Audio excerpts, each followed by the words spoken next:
लंबी लड़ाई के बाद बैंक कर्मियों ने पेंशन को हासिल किया। और जब पेंशन हासिल हुआ तो कोई भी कर्मचारी अधिकारी जो रिटायर करता है तो अंतिम 10 महीना का जो वेतन होता है उसी को एवरेज बना करके 1 महीना का किया जाता है और उसके आधार पर उसका पेंशन का निर्धारण होता था। पूर्ण पेंशन का निर्धारण जिसकी निर्बाध सेवा 33 वर्षों की बैंक में पूरी हो जाती है उसी को पूरा का पूरा पेंशन मिलता है। लेकिन जिस समय पेंशन लागू किया गया उस समय बैंकरों का वेतन बिल्कुल ही कम था और कम रहने के कारण उसका पेंशन का निर्धारण लगभग ये जो एक मतलब दिहाड़ी मजदूर है जो कमाता है उससे भी कम उसको पेंशन मिल रहा था।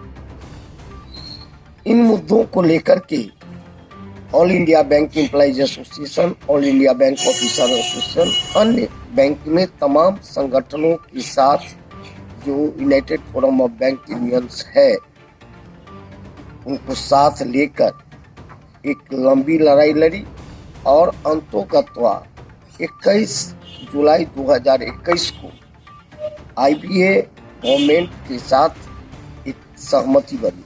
यद्यपि जो यूनियन की मांगे थी कि 50% इसमें बढ़ोतरी की जाए वह तो नहीं किया गया। हाँ, 30% बढ़ोतरी का अभी पत्र निर्गत किया गया है।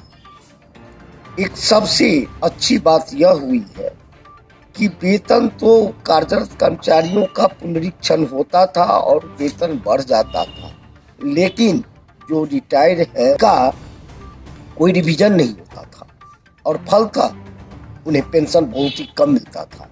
अब रिटायरीज का भी पेंशन रिवीजन होगा, जबकि अन्य सभी संस्थाओं में केंद्र सरकार हो, राज्य सरकार हो, हर जगह पेंशन जो है पुनरीक्षित होता था, सिवाय बैंक के। बैंक में यह पुनरीक्षण नहीं होता था। लंबी लड़ाई के बाद all India bank retirees federation का इसमें बहुत महत्वपूर्ण योगदान है जिसने इस मांग को हासिल की है और आज जिनको 2000 2500 पेंशन मिलता था, हम समझते हैं कि पुनरीक्षण के बाद उनको 10 या 12,000 के लगभग पेंशन मिलेंगे। तो इससे एक बहुत बड़ी राहत रिटायर्ड बैंक कर्मियों को मिली है। आशा करते हैं कि सरकार ने जिस प्रकार आश्वासन दिया है कि आने वाले दिनों में इस पर और स्टडी करके इसे सुधार करने का प्रयास किया जाएगा। विभिन्न स्रोतों से सरकार भी रिकॉर्ड इकट्ठा कर रही है, जैसा कि यूनियन ने सरकार के समक्ष रखा है कि अब देखिए कोई जनरल मैनेजर से रिटायर किए उनका पेंशन जो है 20,000 21,000 मिलता है, लेकिन आज एक प्यून जो रिटायर करता है उसका भी पेंशन जो है 26,000 27,000।